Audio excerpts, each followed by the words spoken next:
This is Mr. Hassan's Maths channel. I'm now answering question number 5 from the January 2023 International A-Level Edexcel Pure Mathematics P2 exam. This question here is about this function f of x. It tells us that f of x is equal to x cubed plus p plus 3 times x squared minus x plus q, where p and q are constants and p is greater than 0. So that might come in handy later on for us to keep that in mind. Given that x minus 3 is a factor of f of x, show that 9p plus q equals minus 51. Now, this is a little statement here which causes many people to lose marks, because when it says show that, it means you have to show your steps very clearly. You can't just start off something and then say, okay, and not show how you get to your answer. You have to show the steps, the intermediate steps, very clearly, because it says show that. Sometimes if there's another question where it said, find an expression in terms of p and q, something like that, an equation in terms of p and q, you might not have to show that many steps, in order for you to get the marks. But here you have to show the steps clearly when they say show that and they give you something, all right, which is, they're giving you basically the answer. Now, this question, to answer it, we have to understand something about when you have a function and you have a factor of that expression, okay? Now, when something is a factor of something else, okay, when you divide them, you get a remainder of 0. You end up with, for example, if you have 12 and 4, 4 is a factor of 12. When you do 12 divided by 4, you get 3 and you get remainder 0. Remainder 0. So the factor theorem is based on the fact that there's a remainder of 0 when you divide a polynomial by, a binomial like this. So if I divide this by x minus 3, I'm going to get a remainder of 0. All right. Now,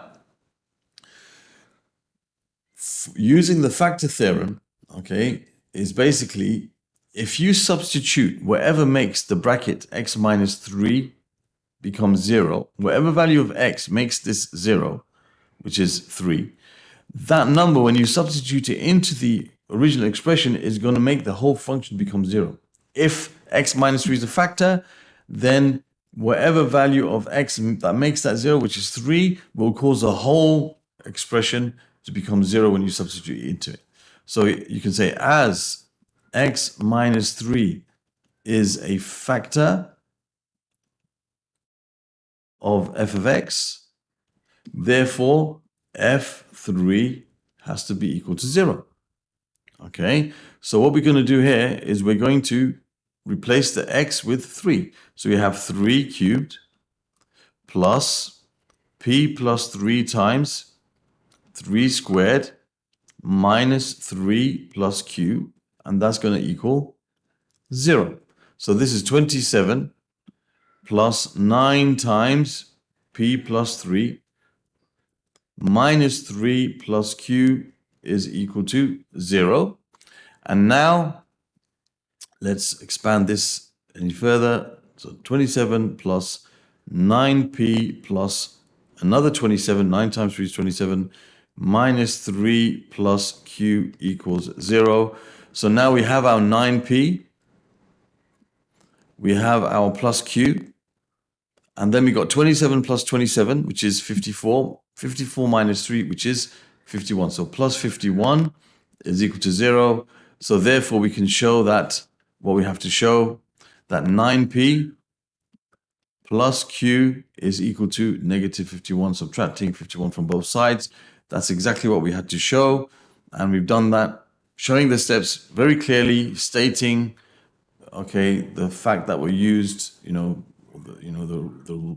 fact that we used, in order to show this. This is the rule that when something is a factor of a function, then whatever makes that binomial 0, so x equals 3 makes this 0. That value of x in the whole f of x, when you substitute in it, makes that 0 as well, and that's how we end up with this answer. So 9p plus q equals negative 51. That's part A. Now for part B, another show that question. It says here, given also that when f of x is divided by x plus p, the remainder is 9. So this time, x plus p is not a factor. Okay, it's not a factor of the expression. All right? Because there's a remainder, all right? So the remainder theorem is if f of x is divided by x plus p, okay, and the remainder is 9, the remainder is 9, therefore f minus p is going to be 9, because whatever makes this bracket 0, which is x minus p, that will cause the remainder to be 9, or that will cause the expression to equal 9. This expression here, f of x, will equal 9, okay, when you replace minus p instead of x. So what we're going to do now is we're going to put minus p instead of x. Just be careful for your signs now. So you have minus p, then this is p plus 3 times minus p squared, minus, and you got minus p. So here you have to be very careful about the signs here. So that's why I put everything in a bracket. And that's equal to 9. The remainder is 9. So when you put minus p in the function, you should get 9 out. So now minus p cubed, of course, that's going to be minus p all cubed, because it's negative. When you cube it, you raise it to an odd number, an odd power, stays negative. Then minus p squared is going to be positive 9. So that's positive p, sorry. So I have p times p plus 3, because when you square a negative number, it becomes positive, if it's raised to an even power. Minus and minus is plus, so that's plus p over there. And you got plus q equals 9, and we have to show it becomes this now. So now this is minus p cubed. Sorry, this is p squared. That should be p squared, of course. I don't. So now you got minus p cubed. You got p squared times p, which is p cubed, plus 3p squared plus p plus q is equal to 9. So these cancel out, and we're left with exactly what we've got here. Just all I have to do is subtract 9 from both sides. So I have 3p squared plus p plus q minus 9 equals 0. So we have shown what we had to show. Okay, so there's the answer to part B. Okay, so now we're going to move on to part C for this question. Okay, now part C, whoops, what happened there? Part C, it says here, question 5 continued, hence find the value of P and the value of Q. So if we could not do part A and we could not do part B, okay, imagine you didn't know what to do for part A and part B, okay, it still doesn't mean, you can just give up, because it's possible for you to be able to do a part of a question without having done the earlier part. So here we have to basically find the solution to this pair of simultaneous equations, and these expressions or these equations were given to us. We didn't, and we had to show them. If you didn't know how to show them, we still have them, right? So you can go on, and if you know how to solve this pair of simultaneous equations, you can salvage the 3 marks here and maybe even the marks after this, okay, without even having been able to do part A and B. So that's something really important for you to understand in these type of questions. Don't ever just give up the whole question if there's a part that you can't do. Check to see, can I answer some other parts?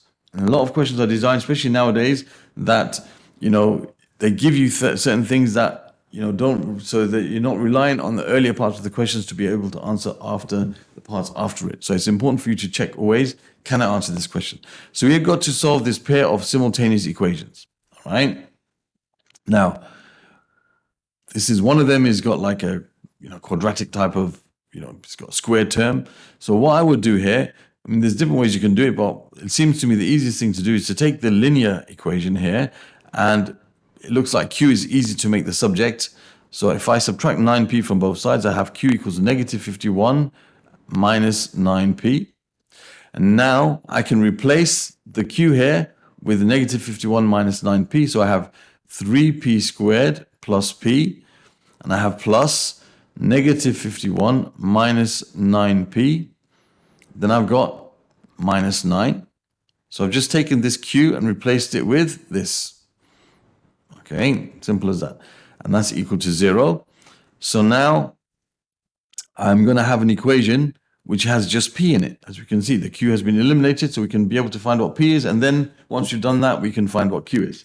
So let's see what this gives us. This is 3p squared plus p minus 51 minus 9p minus 9 equals 0. So this gives us 3p squared.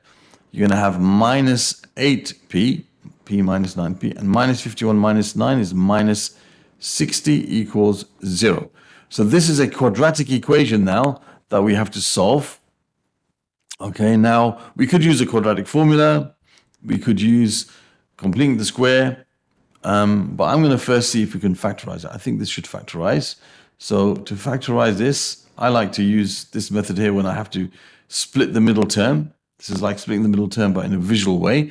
So what I do is I'll write down the 3p squared, that squared term on the top corner, and the constant term in the bottom right. And I multiply those together. That gives me 180p squared. That's the product I'm looking for. And the sum I'm looking for are the two numbers. They must multiply to give me this, and they add to give me minus 8p. So I'm looking at the numbers, and that will help me to get 180 when I multiply them, and minus 8 when I add them together.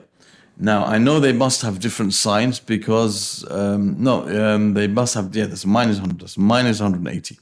They have different signs. So I'll put one positive and negative there. They definitely have different signs. And when something ends with a 0, one of the more obvious things that you can think of is, one of the factors being 10. So if you think about 10 times 18, that's going to work, isn't it? Because you've got 180 and the difference between them is 8. They have different signs. We're looking for difference. We have minus 8p, so it's minus 18. So this is going to be minus 18p, and this is going to be plus 10p. Those are the two factors which, when I multiply them together, I get minus 180p squared. When I add them, I get minus 8p. So yeah, those are the two numbers that this 8p splits up into. Okay, minus 8p. So now I can take out the common factor. So for example, from these two terms, what's common is 3 and p. Then I can just simply use these kind of like tiles, like the area of the square. Okay, well, the area of this rectangle is 3p times this, so that must be a p. And the area of this one is minus 18p. So there's 3p times negative 6. That gives you negative 18p. And p times, that must be a 10 to give you plus 10p. So plus 10p. So you end up with 3p plus 10 in one bracket. So this is one factor, and this is the other one, p minus 6. This is just a visual way of factorizing. Everyone's got their own way. Most people would just split the middle term or just write the brackets out and try to factorize. But what you don't do, you don't just put this in your calculator and get the answer out without showing that you factorized or completed the square or use the formula. You must show one of those methods, otherwise you'll definitely lose marks. So now we can say that means that either 3p plus 10 is equal to 0 or p minus 6 is equal to 0. Now, if 3p plus 10 equals 0, that means p is equal to minus 10 over 3. And if p minus 6 equals 0, then p is equal to 6. Now, one of the things that we saw in the beginning of the question, and I highlighted, it says p is greater than 0. That's where people lose marks. Right? There's two things here. It says find the value of p and the value of q. There's one value of p and one value of q. This quadratic equation gave us two values. However, we're going to only choose p equals 6 because p has to be greater than 0. And here it's less than 0, as they told us in the beginning of the question. Okay, so that's the value of p. Now we got to find the value of q. Now we can use this q equals minus 51 minus 9p that we already mentioned. So we can say q is equal to minus 51 minus 9p. Right, just make sure that I wrote that correctly. Good. So now we know that p is equal to 6. So therefore we can say q is equal to minus 51 minus 9 times 6. So that's going to be minus 51 minus 54, which is minus 105. So we can say q is equal to minus 105. So we have the value of p and the value of q now, and that's part C of the question done. Then it says, hence find a quadratic expression g of x such that f of x is equal to x minus 3 times g of x. Okay, so we know that P is equal to 6 and Q is equal to negative 105. All right, so let's just first of all write down what f of x is now. Now we know the values of those. So this is x cubed plus, that's going to be a 6 plus 3, that's 9x squared minus x, and q is negative 105. So that is now the function f of x with all the values of p and q now put in there. So that is what f of x is. Now they've told us that when you multiply x minus 3 by g of x, you get f of x. Okay? Or you could say, when you divide f of x by g of x, that gives you x minus 3. That's one thing, that's one way we could look at it, right? Or alternatively even, which is what we're going to look at it in this way, if you divide f of x by x minus 3, that gives you g of x. Now that's what I'm going to use here because that's something that we can deal with, right? So there's other ways. I'll show you, in fact, two ways of dealing with this question. One by recognition and one by, now what I'm going to do now here, I'm going to do long division. So if I do x cubed plus 9x squared minus x minus 105 divided by x minus 3, okay, that will give me what g of x is. Okay, so I can use here algebraic long division. So I have x minus 3, then I put my bus stop, as you can say. Now I've got x cubed, x squared, x, constant, nothing missing, that's fine. I can just write it down. If there was something missing, like there was no x term, I'd have to put 0 of that thing. So I have x cubed plus 9x squared minus x minus 105. Now x into x cubed goes x squared times. X squared times x is x cubed. X squared times minus 3 is minus 3x squared. You're going to take these away. You have x cubed minus x cubed is 0. 9x squared minus 3x squared, which is 12x squared.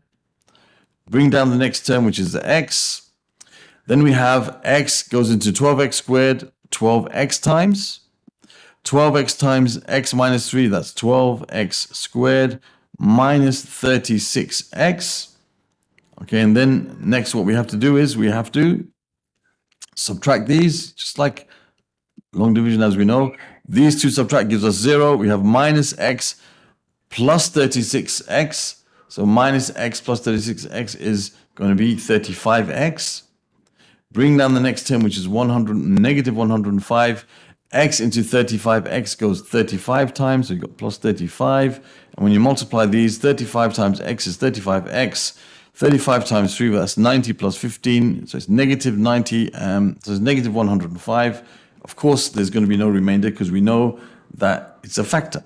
Okay, we know that when you divide f of x by x minus 3, you get g of x. So there must be no remainder. So therefore, we can say that g of x is equal to what we got here, the quotient x squared, plus 12x plus 35. Okay, so that's one way of doing it using long division.